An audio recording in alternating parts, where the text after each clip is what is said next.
Well, despite all the technological advances on the battlefield over the decades, it's the strength of the artillery that usually determines who wins or loses in conventional warfare. It was so in both world wars, and it's also true in Ukraine today. Almost 2/3 of all casualties are caused by artillery bombardments able to obliterate enemy positions, equipment, and morale, often before the infantry or armour even arrive. No other weapon system covers so much ground so quickly and at such scale, especially with modern logistics and automated fire controls.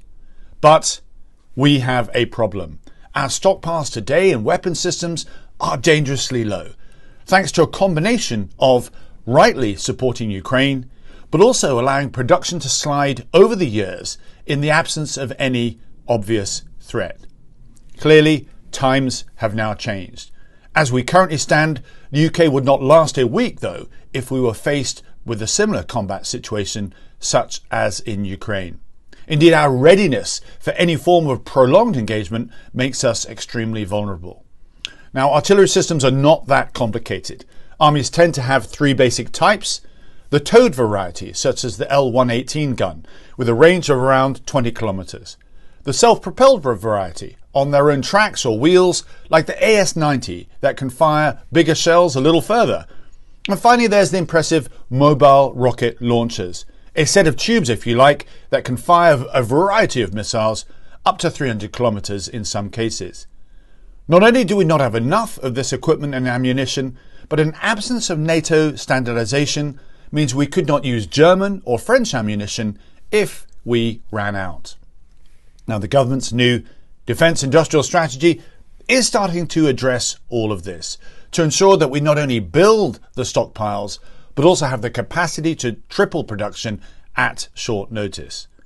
But as threats grow, we are clearly not the only nation investing in defence. So I believe we must focus on the supply chain that sits behind these munitions. Where do we get the hardened steel to make the casings, the explosives such as TNT, the propellants such as nitrocellulose? We are not producing these critical components on any scale anymore, but are hugely reliant on overseas imports, including from China. So you can see the challenge. If another state wanted to diminish our ability to fight, all they would need to do is interfere with those vital supply chains. It's not only the government or the British Army that must address this, but the defence industry as well.